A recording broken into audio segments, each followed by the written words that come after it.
Entering Calax. Welcome po sa aming expressway that will be 45 kilometers in length.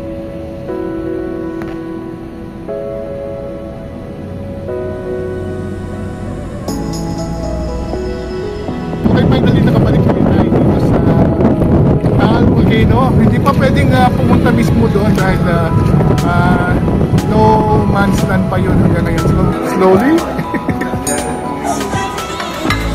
And this one is? Cesar Sal. Wow, thank you. Hello mga ka-senior. Today we are joining the Metro Pacific Tollway Corporation or MPTC South, operator of Cavitex and Calax, on a summer tour called Biyahing South.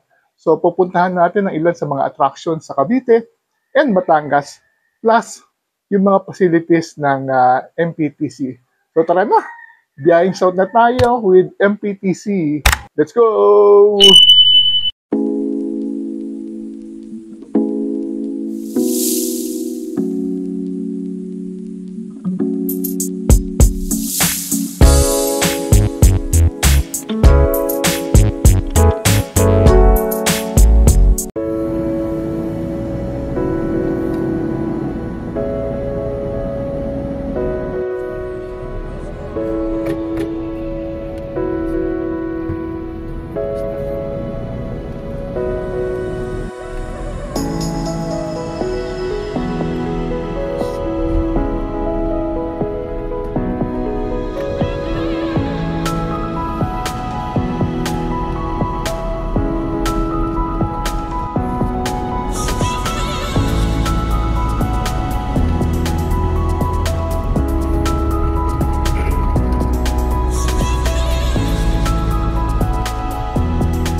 Going to Calax.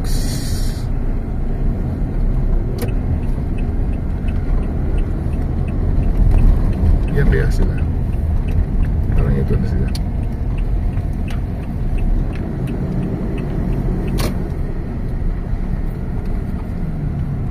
Ito ang ating start. Photon pa lang sasakyan natin. May logo na, Summer Tour. Nandito na tayo sa Quezon City sa entrance ng Calax. Calax is operated by Metro Pacific. Paan na tayo? Entering Calax. Welcome po sa aming expressway that will be 45 kilometers in length once completed. Ang ano po natin ngayon, ang operational segment po natin ngayon is mula po dito ngayon sa may Greenfield hanggang sa may Silang Aguinaldo, spanning up around 18 kilometers. So pag na-complete po, meron pa tayong 27 kilometers na kino-complete mula Silang Aguinaldo hanggang sa Kawit, Cavite. So after po noon, meron pa kaming isang project, yung tinatawag po natin Cavitex Calax Link. Si Cavitex Calax Link will connect Calax and Cavitex. Kaya po siya Cavitex Calax Link. And then from there po, mula dito sa Mamplasan hanggang sa BGC in less than an hour, makakarating po kayo. So, kasi wala na po tayong traffic and matiticonchest din po natin yung local road like Governor's Drive, Mayor's Drive, and Aguinaldo Highway. So, konti na lang po and this is all targeted to be completed before the end of 2025. Wow! So, invite po namin kayo pag nag-open na kami ng Governor's Drive. Very soon. So, mabilis na pumunta sa Kapitolyo pala ng Cavite, sa Governor's. Ang Kapitolyo po kasi nasa 13, Oo, sir. pero malapit na ang exit doon. Yes po, kasi ang tinatansya po natin na marireduce nito yung travel time mula Kawit hanggang SLEX by at least 45 minutes dun po sa Assumption ng DPWH. And as of now po, ang gumagamit po ng Calax is nasa 45,000 kilometers a day. And nagtitik po yan ng weekend. Actually, umabot pa minsan ng 50,000 kilometers daily. Because of going to Tagaytay. Going to Tagaytay. Ang mga traveler, ang mga gumagamit po ng Calax, mostly mga weekend travelers, mga family travelers po natin. And then, ito pong expressway po natin is designed to become a green expressway. When we say green expressway, ito po yung kumbaga mga sustainable highway na tinatawag natin. That's why kami po sa office namin, we transition all our vehicles. Kapag po na-breach na yung attrition, we are slowly shifting into electric vehicles. And our plan for Calax is to put up a toll service facility. Yun po yung tawag natin sa mga gasolinahan na parang sa NLEX, kung saan meron din po tayong mga EV charging stations. And then yung mga toll plaza po, lahat dito sa buong Calax ay all solar powered. So it powers its own operation na po. And lahat po ng ating mga lighting system dito sa Calax ay LED lighting to conserve energy rin po. And yung mga gilid na dyan po, bagong tanim po ang ating mga bougainvillea. Hanggang ano po yan, hanggang sa stretch. So sa susunod yung pong pagdaan, mamumulaklak na po sila ng madami. Kasi ang goal po namin is not just a scenic destination but also a scenic drive. Pansin ko nga dahil sa NLEX, Cavitex, pati ito, puro bunggabilya na. Opo, kasi madali po sila i-maintain. Oo, low maintenance siya. Low maintenance. Pero ang ganda niya pag summer, no, diba? Katulad niya, summer na mumulaklak na siya. Opo, ayan, kakatapos lang po ng planting. So baka mga after 2 months, 3 months, malalago na po yung buong stretch po yan. Mula po dun sa dulo hanggang sa may silang Aguinaldo. So pumapasok na tayo ng toll plaza. Ayan po yung mga solar panels sa taas. Sa taas. So lahat po dito ay RFID system na. Kasi po yung tinatawag. And if you can see, Calax has a barrierless entry. Pagdaan po natin, wala po tayo yung, iba yung normal entry-exit, bumababa po yung boom.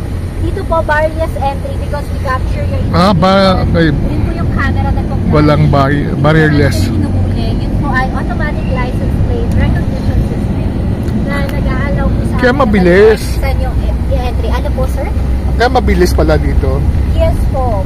Sa Cavitex ba, magagawin din yan? Sa Cavitex po, our plan po sa lahat po ay maging barrierless someday. Now, we just need to instill din po, katuwang po nun yung enforcement po natin na dapat yung mga motorista disiplinado. And dapat po ready din yung local roads. Kasi kung mabilis na po yung biyahe sa expressway, yung mga sasalo naman po na mga local roads should be ready as well. So that's all part po ng mga kinoconsider po natin.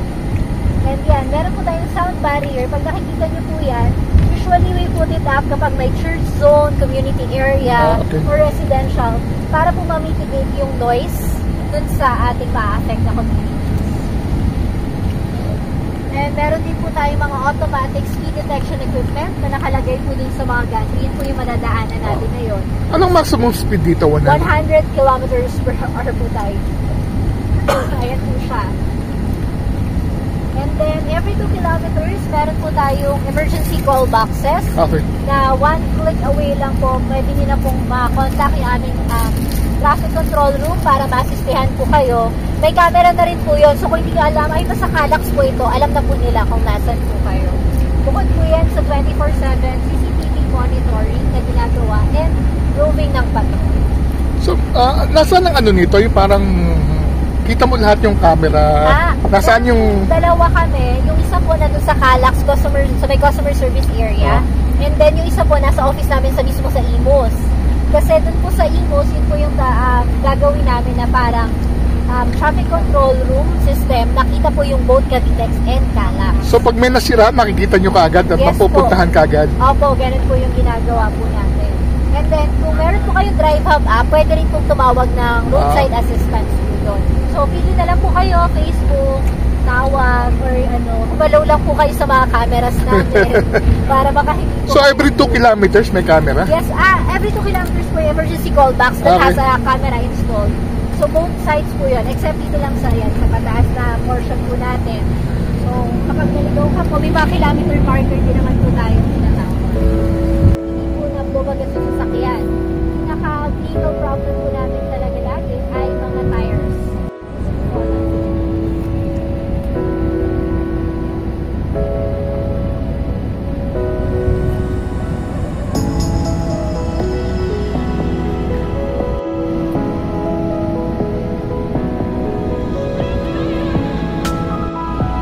Technopark.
Photon Santa Rosa.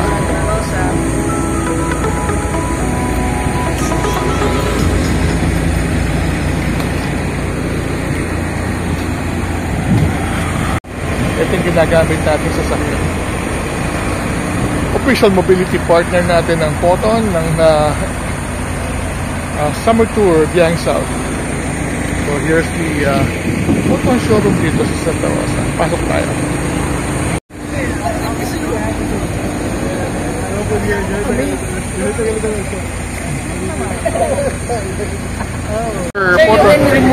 Ayaw nga pala.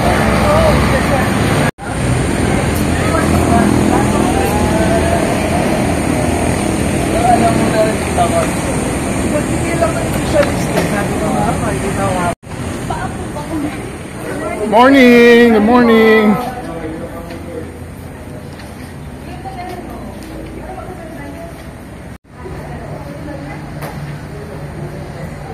Sa Laguna.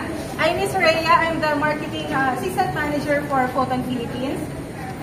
Ipakilala ko po muna kayo sa team, marketing team. So we have here si Daniel and then si Rene. Sir Rene, saan ka? Ayun, yung kumukuha ng mga photos and videos nyo po. And then for the sales team po ng FFPI, so Photon Philippines, we have Mr. Ivan Alquiros, our dealer zone manager. Morning po. And then for the team of Photon Santa Rosa Laguna, Sir Mark.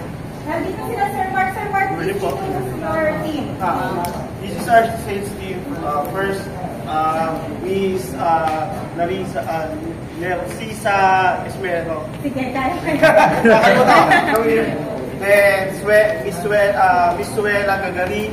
Then, Miss Roxanne Mepulunan. and Mary Rose Barbosa, and Miss Rhea Lynn Gagarin. So we have Mary Rose Bacus.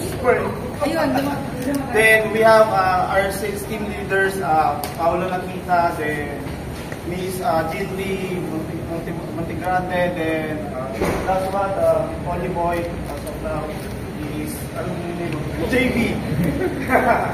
That is our sales team here in Photon Santa. So who we are, Photon was, you know, we are already 18 years in the Philippines. We started last 2006, and we have a reliable product models, dealer network, and excellent after-sales services.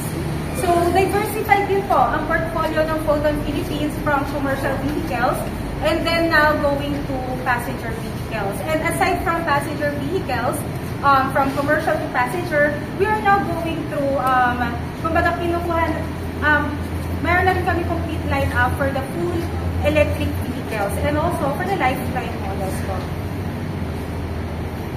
So, sa lahat po na naka-join for Lakbay Pinas, our FMPI plant po in Clark is the first automotive plant po, automotive plant in Clark po. Si Sir, yan, nakita ko na yan. And who else po na pumunta ng Lakbay Pinas? John na yan. So yung mga bago po, hoping po for the next time po na magkaroon din kami ng partnership with MBTC is makapunta rin kayo sa FMPI plant. And then for the FMPI plant po, it is 12,000 vehicles annually yung kaya po niyang i-produce. And then we are ISO certified po. So globally recognized standard validates Photon's consistent delivery of high quality products and continuous improvement in all business processes. This is the 25 dealerships po of Photon and more coming po from this year. Meron kami mga ilo-launch or mag-open, and then next year meron pa rin kami mga i-open na mga dealerships. So nationwide, from Luzon, Visayas, and Mindanao. So we're not just after sales lang naman po, but we also support yung after sales namin. So if you need from warranty to parts, we have easy genuine parts available nationwide.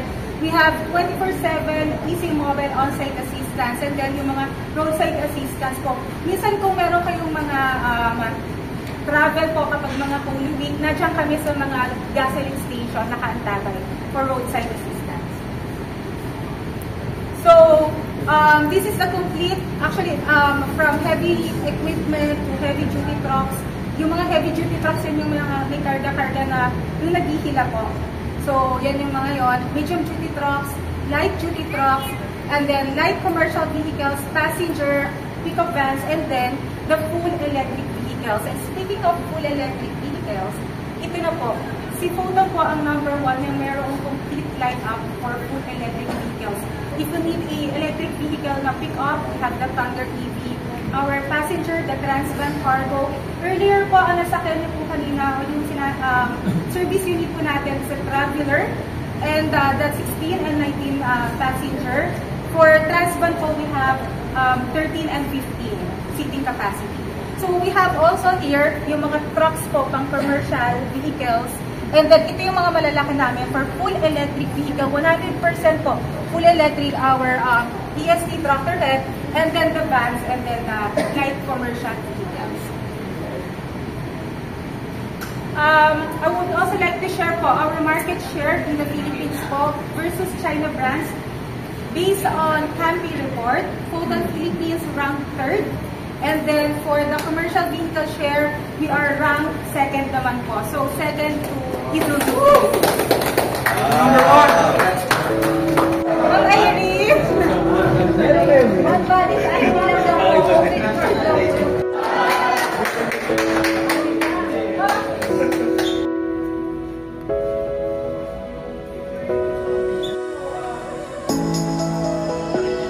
Sir, okay naman. Okay naman. Ganda.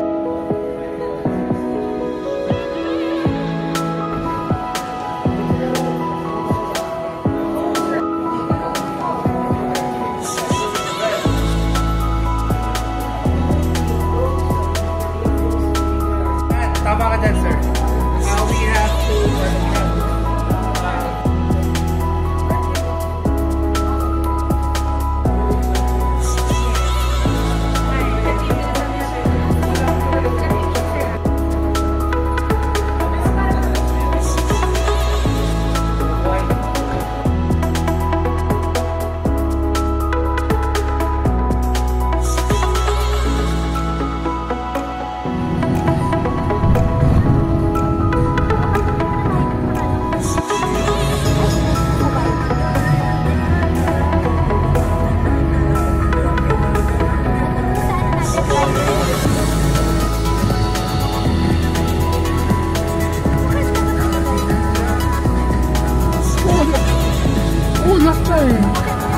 kaya nga kala ko meron eh. Excited ako eh.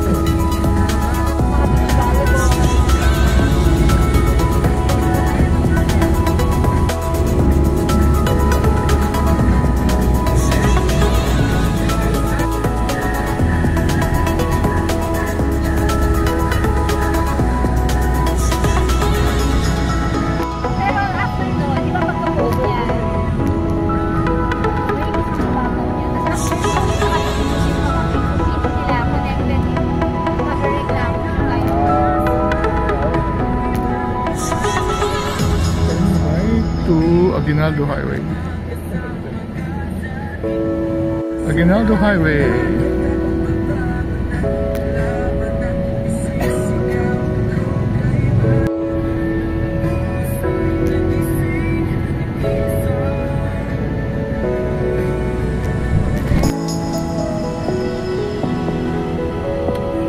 We're turning left to Governor's Drive.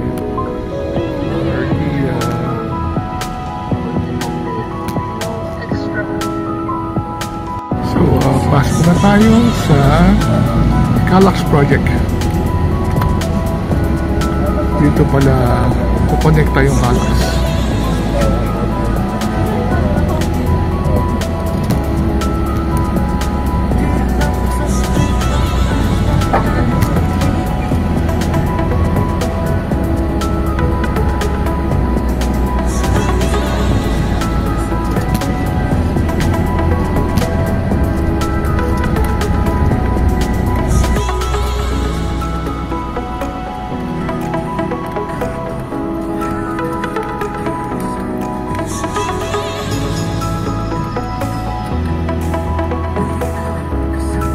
Will soon be the exit sa Governor's Drive. So malapit na raw buksan ito. Continuation ng Calax. Yan. So nandito tayong nadadating lang natin. So hopefully it will be open this year, 2025. Diba napaka-conveniente na. So yan.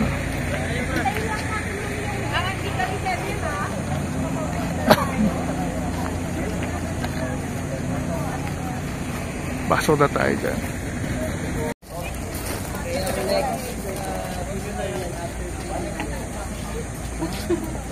March 21. Welcome po sa Doctor. Thank you.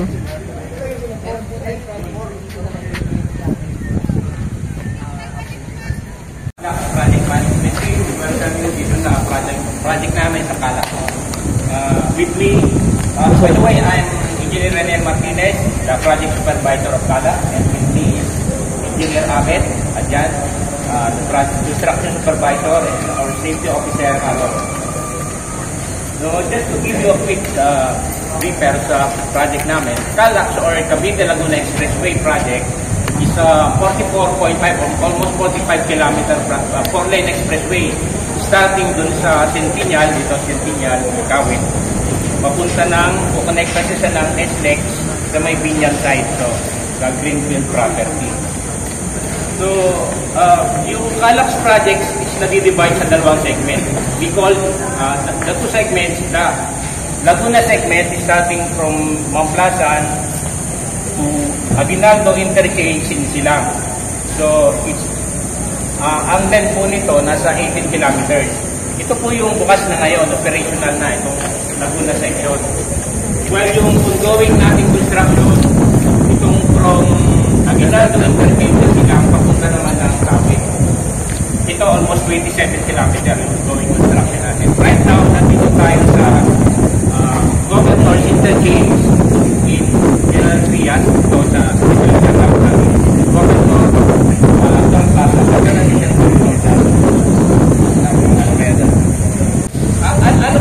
ano ba yung tinitingnan nating benefit ng project ng Calax? So, yung objective ng Calax.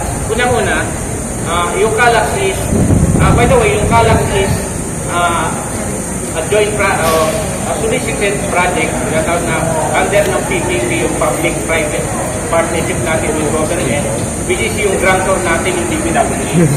So yung DPWH yung magbibigay ng right of way sa amin Then kami naman yung gagawa ng, yung empty kalan naman yung gagawa ng no expressway. So, yung nag-umpisa yung project actually 2017 pa. Then, pag may napupuksan kaming section, ino-open namin yun. Yung pinakawaling na-open namin yung section 4 na sa kompleto na Laguna section. Sa may Aguinaldo Interdiction silang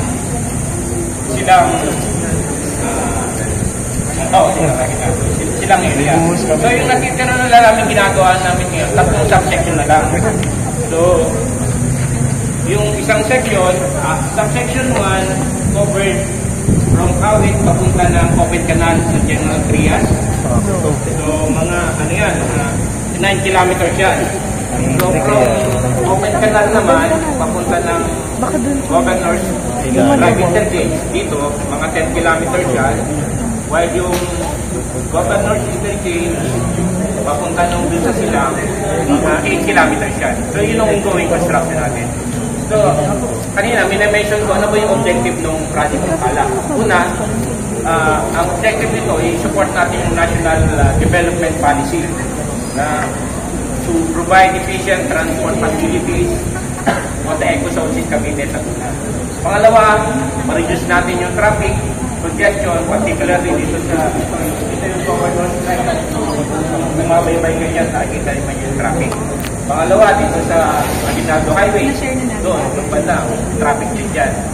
And yung Santa Rosa Tagaytay, ano rin dyan, pag namamasyal kayo sa weekend, ano rin yung traffic dyan. So, yun yung purpose, para mati-congest natin yung mga areas na yun. And lastly, yung last objective is yung improve yung competitiveness natin yung sa Region 4A in terms of investment destination. At the end of project, ano yung ba tinitingnan natin kung natapos to? So at the end of project, titingnan natin yung magiging travel time natin from Cavite to SLEX, 45 minutes na lang. E kung ngayon, ikot pa tayo, ilang oras din yung binubukol natin para sa makapili tayo. So 45 minutes na lang yung kabuuan niya, yung travel mo ng Kalak. Yun yung titingnan natin at the end of project. So ngayon, ang construction progress, doon sa kabuuan ng Kalak, 71.77% na tayo. Kasama yung Laguna, 100% na kasi yun. Kung titingnan naman, ang pinirin namin ngayon, yung subsection 3, meaning from Aguinaldo to Governor's Drive dito, bubuksan namin ito ng by July. Kasi natiyakakit na matapos sila. And the rest, yung subsection 1 and 2, fourth quarter of this year. So, sabihin natin hanggang yung original schedule, October 7, ang balak namin. So, itong maliit na picture dito, napakita ko lang sa inyo, ano ba yung connection ng Kalak kung pupunta ka ng Cavite. So, nakita nyo, ito yung Kalak, no? Plus ito yung Cavite, na existing Cavite. Plus ito yung C5 na yan sa Taguig. So, pag natapos yan, kung papunta ka ng Taguig, papunta ka ng Cavite, o kaya, tapos gusto mo lumabas dito sa LA, parang ring na siya. Ring na magiging Cavite niya. Pag natapos yung lahat. Very soon, bubuksan na to. Sabi ba July daw, bubuksan na siya.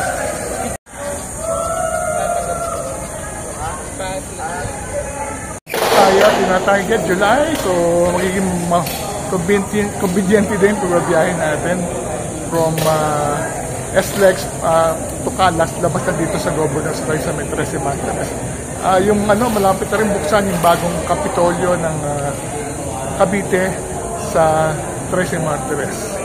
So, sunod-sunod na yung progress dito sa Cavite. Happy na yung big ticket projects like this are unti-unti binubuksan.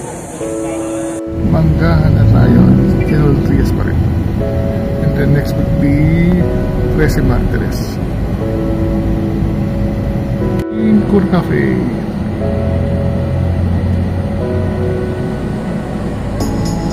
Sur Cafe.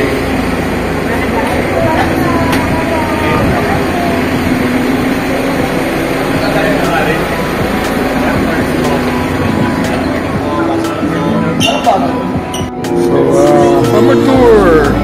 thank you. Dito tayo magbe-breakfast sa Cora Cafe.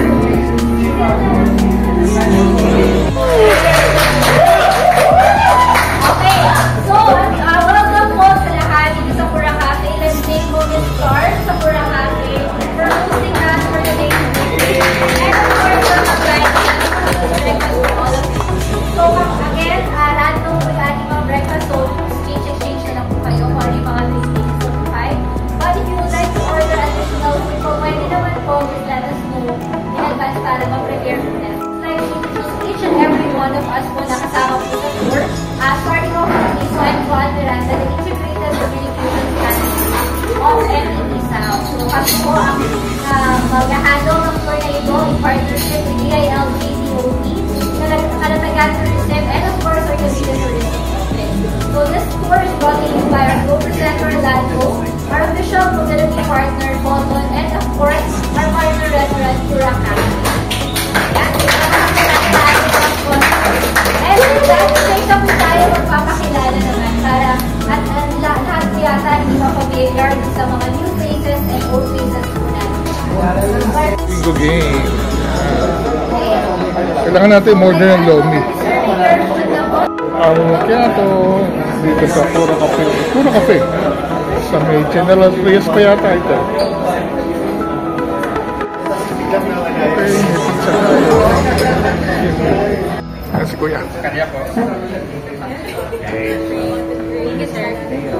Okay, slowly. And this one is? Cesar Sal. This is Sam. Thank you, sir. Wow, thank you, Kuya. It's really for my representation. Oo. May boundary, bawal lumampas ang. Wala akong pakailan. Kailangan ko yung So, yan, may tapsilog talaga. Breakfast dapat tapsilog, hindi pizza. Wow, talaga no ha? This is the original recipe. Dalawa lang po kami here. Blocky.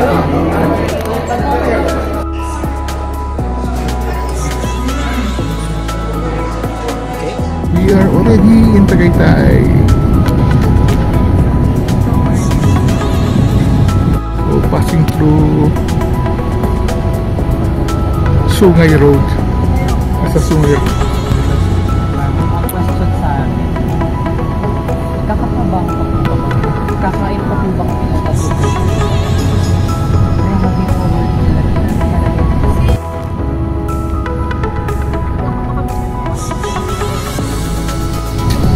Mababa pa rin tayo sa Taal.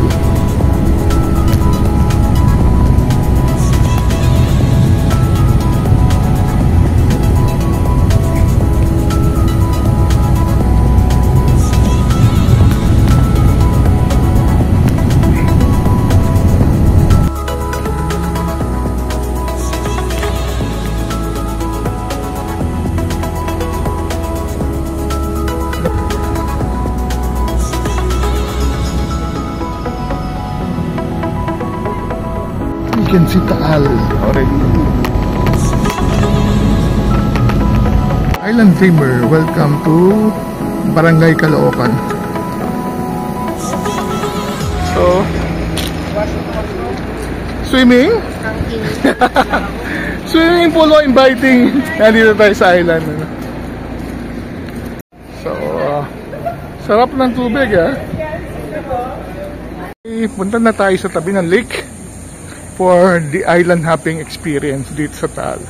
Hindi pa tayo pwedeng pumunta sa Volcano Island, but we can do boating along the lake. So dito tayo. dapat i-dating ko naman. Oh, bakit? Let's go to the lake.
yata yung sasakyan natin po.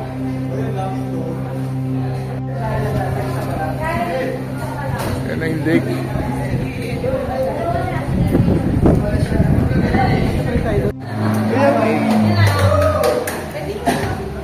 Ay, kanya-kanya na po. Paunahan ng post donuts. Kanya-kanya na bangka. Start your engine. Dito na tayo sa Bonbon Lake, ang original name ng Taal Lake. It's Taal Volcano at Bonbon Lake. Okay, five na po. 1, 2, 3, 4. Okay po, okay na po. So, sasakay na tayo. Saan ba tayo pupunta? Dito daw. Sasakay na tayo sa boat. Sasakay na tayo ng boat at iikot tayo sa Taal Lake or Bonbon Lake. So, makakalapit na uli tayo after 5 years.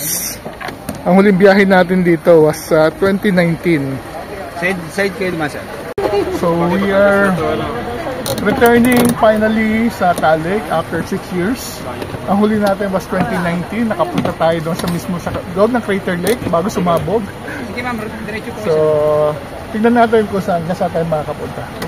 Saan tayo makakaikot. But today, hanggang ngayon, maybe in the next 5 years, di pa pwedeng pumunta sa isla mismo. Ilan ang life vest mo? Ilan ang life vest? Diyan tayo galing. Kaya ko rin po nag-shoot sa ano eh. Sa balay ba?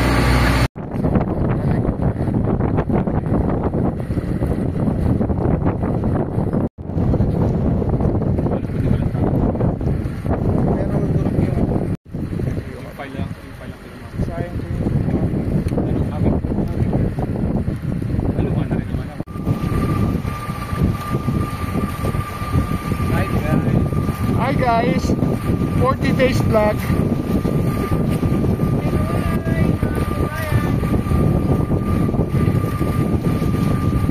Yung mga nakikita natin mga baglat dito, yung mga kulay, may ibig sabihin pala yun? Opo, yung po may mga kulay na may mga net po na kulay. Hindi yung may palatandaan na mga bakos po ang laman. Kasi ang bakos po maas na ganda. Kaya tilapia pa rin. Kaya yung parang yan, yung mga bakos na tilapia. Ay, tilapia, ano kulay yung mga net? Wala po net. Kasi nasa... walang hindi nakanet ang tilapia. So nakagala lang siya dyan. Opo. Nakala ko nakakulong ang tilapia. Pero dyan po sa Biscayas, ayun nga po palatandaan, pag tilapia po naman, wala pong net. Pag may net po nag-hit, yun po yung bakos. Kasi mataas po Lumandag ang bangos. And then mga floating cages po naman yan, kaya mas... Mga ilang months bago i-harvest ang 5 bangus? to 6 months. 5 to 6 months, wow. Malalaki na. Makatingin ba tayo ng bangus mamaya? Yes. Bangus Taal. Anong kaiba ng bangus Taal? Ang kamustaal po kasi, kagaya mo na sabi ko, floating cages po siya. Hindi po siya lasang tubig. Hindi lasang gilik? Hindi lasang tubig. Okay, patitikman ng ano. Excited na. Manamis-namis po, kagaya mo na tilapia. Okay. Talisay. Pag tilapia talisay po, kabalitaan po yan na masarap po. Masarap. Okay. Excited na ako mamaya sa lunch. So, kamusta yung mga bahayan dyan dati after the eruption? Wala na po sila, bumuho na po yung iba. Ano yun? Natabunan ng abo. So, pero may mga nakatira pa sa isla? Wala na rin? Wala na. Bawal mo. Umuwi po sa hapon. Kasi kaya Yung mga nag-aalala. yun naman mga kabayo na rescue ba nung... Na-rescue naman. Okay. Yung mga nadadaanan natin mga puno ng araw, wala na rin lahat. Meron man po tumutubo ngayon, pakunti-kunti. Konti-konti na lang. So ilang taon pa yan bago mag-recover? Mga Siguro mga 10 years pa tayo. mga 10 years pa natin mapapasok. Pero nagtanim-tanim na rin po naman ng O pwede naman, diba? Nakikita po natin medyo green na ngayon. Oh, nag-green na nga uli. Hindi po kagaya dati na kulay brown talaga. Kulay brown. Hindi siya. Malapit na tayo sa Pinansiyang malaki. Ito yung sumabog ng 1705 yata. Ay, walang araw. So medyo ano na siya, dormant. Pero dito ang daming crater dito within the island itself. So iba-iba, depende sa season ng sumasabog. Yan yung tagay tayo. SMDC Greens, kita natin sa tayo. Then, Etin Lake. And then papunta tayo dyan sa Old Raider.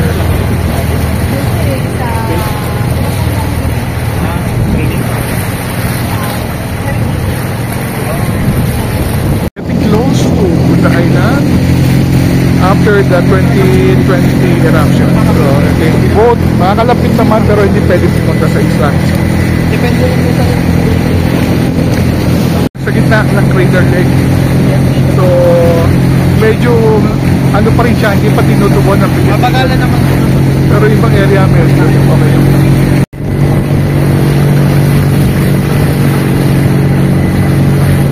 Ganda ng clouds.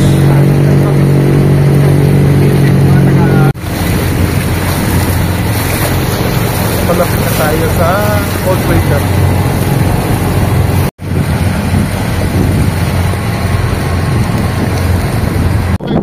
Okay, finally nakabalik pa rin tayo dito sa Taal Volcano. Hindi pa pwedeng pumunta mismo doon dahil no man's land pa yun hanggang ngayon. So, hintay pa tayo ng mga 10 years bago tayo makatapak ulit. But I'm just happy to get near the volcano dahil our last visit was in 2019 and then 2020 sumabog ang Taal.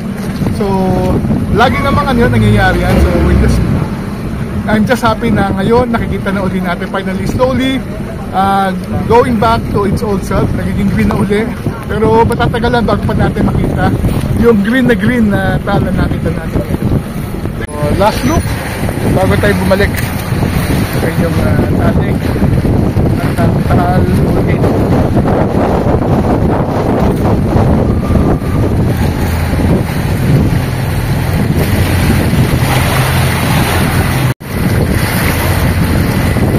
Closer look ang piniti ang malaki.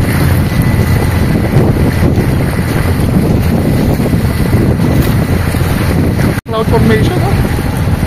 Perfect na perfect. Mahirap to katingnan yung Old Crater na yan. So may crater po sa loob pero dahil masyadong almost vertical yung pagkakasira nakatakit.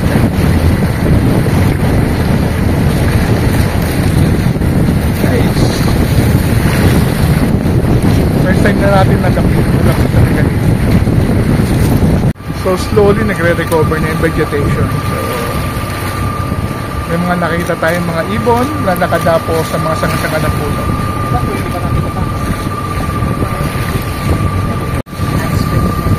Yan, may mga ibon, no? May uwak, at merong heron.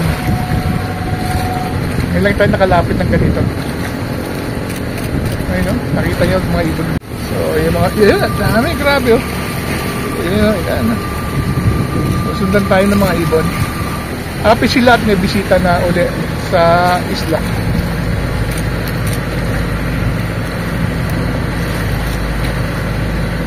Yung salansan ng lupa ay layer na iba-ibang eruption through many years of Taal. Nag-disrupt lang siya because of the eruption. So, iba-ibang kulay na yan, patong-patong na putek, and then may mga bato. But yan yung makukuhanan ng history ng Taal Volcano. Fisher, oh. May indigo po.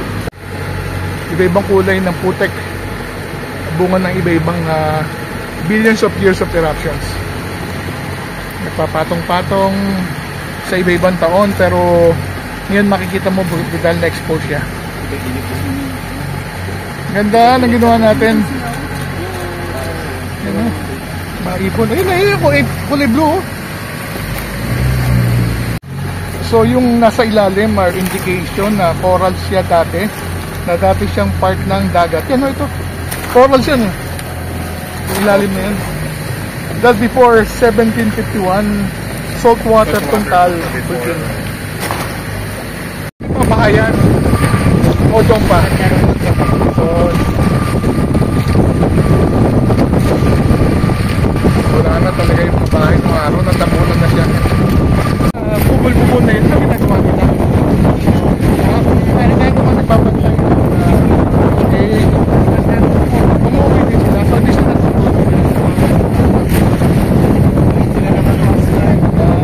sabi nag-ikot ako, sir.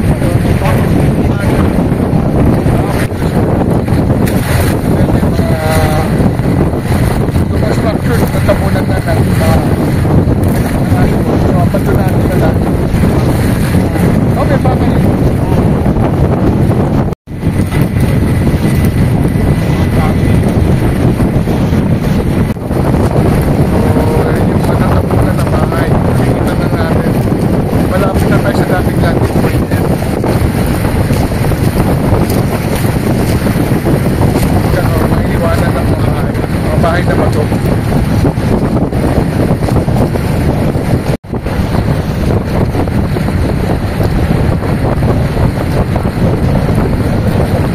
Imagine nyo nung araw may mga libo-libong tao nakatira dyan, pero ngayon wala na lahat. Saan sila pumunta after ng eruption? Iba po tumuli sa mas may mga bahay. May pabahay. Ito yung mga bahay, oh. Halos mga bato na lang ang natira. Kita na natin yung dating bahayan. So merong pwede magpahinga pero kailangan lang umigil sa dating stop. Bawal talaga pa mag-stay dito. So wala kuryente pala. So ito parang ano to, hindi yung ash balls. Ang common na ito, ayan yung wala na siya. Nasa marami pala ayan. Ayan o. Ayan tumatawag bigatis sa sticker.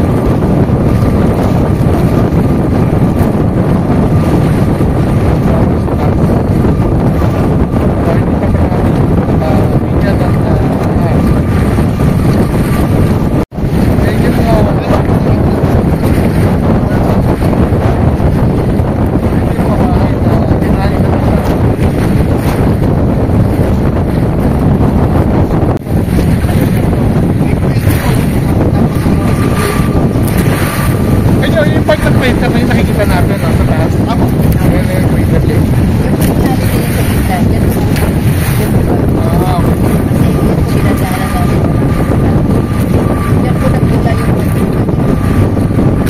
Pero yung uusok pa naman, di ba?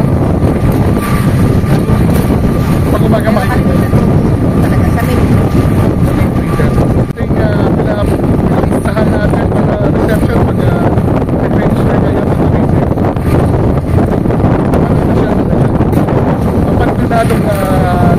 Ghost town na siya talaga. Yan, naalala ko yung landing na yan. Yan tayo, nagpaparegister natin. Magaling tayo na nakapilay. Yan, nakapila yung mga ano eh. Mga kabayo.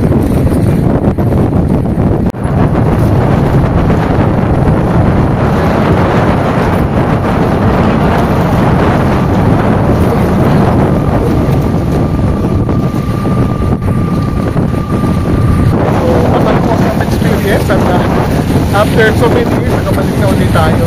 So, matatagal na bago tayo makatutok ulit sa ulit. Pero nakikita ulit tayo, hopefully, next few years, sana, i-open na siya. Pero, again, lagi safety ang isipin natin. At para sinutuin natin na ready na magpakita pa ulit ang tao dito sa Mactan. In the meantime, i-appreciate naman po natin ang ganito. Distance. Ang ganda. Sasabi pinaka-10 years nakita sa mga.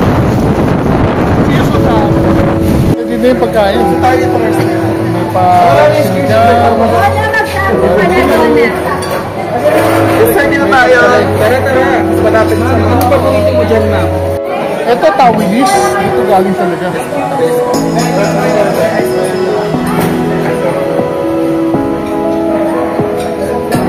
Ito na kami na ulan.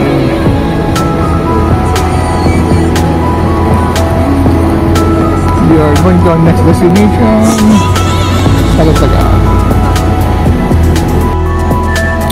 We're now going to Kalatagan. Nandito na tayo sa Palayan. Now turning left to Kalatagan tayo. Dilim. Yan ang yung welcome art ng Kalatagan.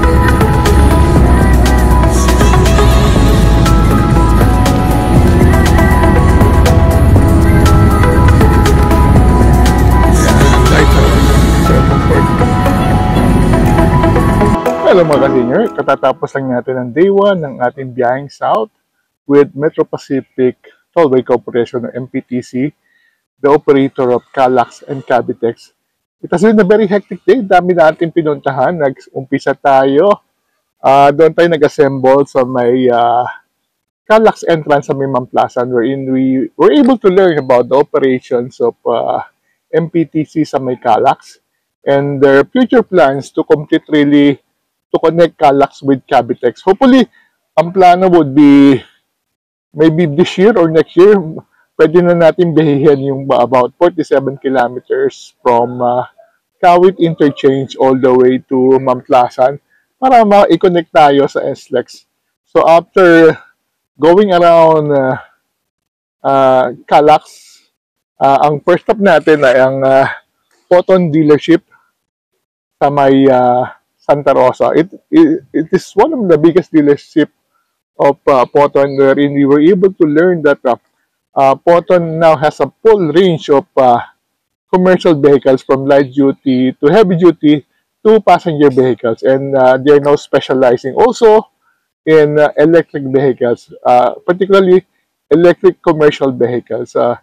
In the future, the trend now is to go electric, and hopefully Photon will be one of the very first to bring electric vehicle in the Philippines. Pagkatapos noon, pumunta naman tayo sa soon to be opened Governor's Drive exit tollways.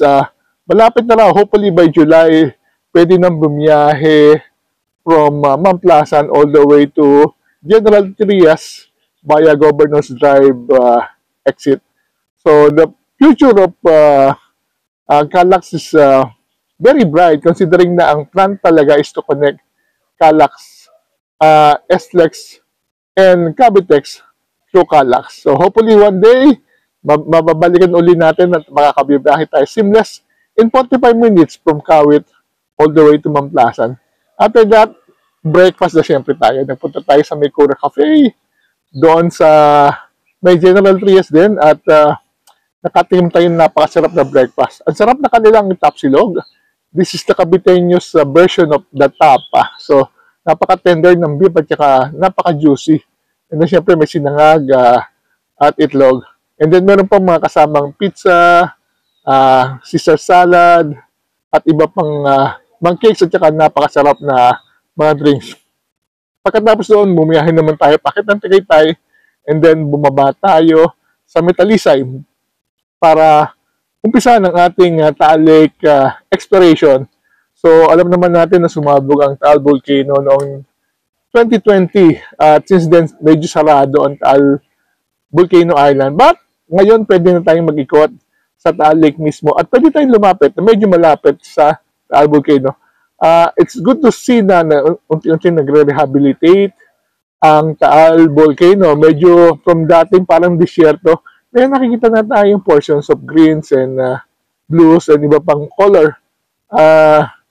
Unfortunately, bawal talagang sumampa pa. Yung mga dating bahayan doon ng more than 1,000 to 2,000 people na nakatira sa island ay nakatabunan na ng ashfall.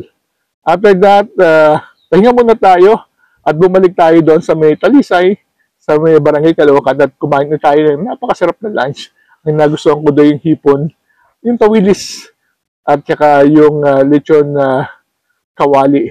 Pero may nakita pa tayong lomi, pero hindi na tsaka chopsuey, pero hindi na natin tingnan. So yun, doon natapos ang ating first day. At pagkatapos nun, bumiyahin na tayo dito sa Calatagan, sa may sa Casube. Ito maging topic ng ating next video. So ipapakita ko sa inyo kung gaano ganda ang Casube, ano yung mga facilities at anong pwedeng gawin pag nasa Calatagan. In the meantime, I'd like to thank you very much for joining us in our day 1 of our biyaheng set adventure with the MPTC. Salamat sa panonood. Until the next vlog. Travel Warrior kayo na. See you soon.